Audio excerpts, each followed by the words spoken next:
అందరికీ నమస్కారం. నా పేరు బీవీఆర్. ఈరోజు మీతో నేను కొన్ని విషయాలు పంచుకోవాలనుకుంటున్నాను, అందుకే వీడియో చేస్తున్నాను. చూడండి, జీవితంలో సంతృప్తిగా ఉండడం నేర్చుకోండి.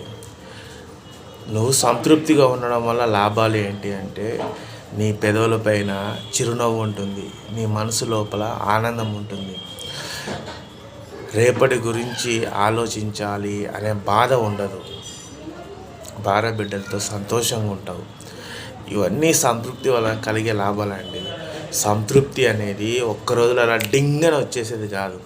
ఫస్ట్ సంతృప్తి అనేది నటించండి. ఫస్ట్ నీ దగ్గర 1000 రూపాయలు ఉన్నాయి, నీ దగ్గర 1,00,000 రూపాయలు ఉన్నాయి. 1,00,000 కట్ చేయొద్దండి, ఈ 1,00,000 కట్ చేయకుండా ఒక 1000 రూపాయలు కట్ చేయండి. మీ కోరికల్ని సంతృప్తి అనే బౌండరీలోకి తీసుకొచ్చి ఒక 1000 రూపాయలు 2,000 కట్ చేయండి, మిగతా అదంతా ఎత్తిపెట్టండి.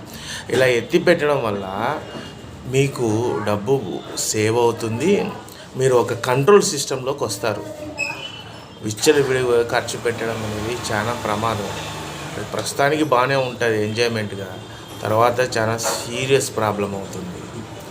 తర్వాత ఇంకోటండి, మీరు ఒత్తిడిని తట్టుకోవడానికి సాధ్యమైనంత వరకు వేదాన్ని ఎక్కువగా తీసుకోవద్దండి. ఇప్పుడు ఫర్ ఎగ్జాంపుల్, నేను ఆల్వేస్ మా అమ్మతో చెప్తుంటా, నువ్వు ఏదైనా విషయాల్ని ఇక్కడ పెట్టుకున్నావు అనుకో, ఈ శరీరం అంతా ఒత్తిడికి గురవుతుంది.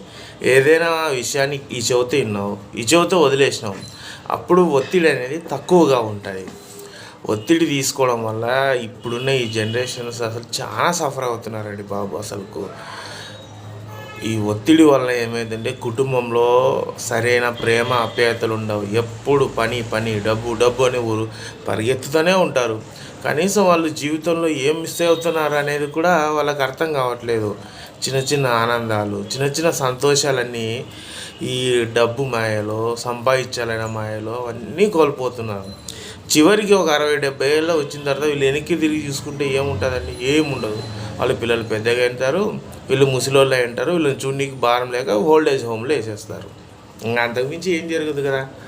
కాబట్టి నీ దగ్గర ఉన్నప్పుడు, నీవు వయసులో ఉన్నప్పుడు సంతృప్తి అలవాటు చేసుకో. ఉన్నదాంతో చాలు, ఉన్నదాంతో సంతృప్తిగా ఉండాలి అనేది బౌండరీ గీసుకుంటే చాలు. మనకు ఏదో పెద్దగా సాధించేసి కోట్లు సంపాదించేసి ఏం చేస్తామండి? కోట్లు సంపాదించి ఏం చేస్తాం?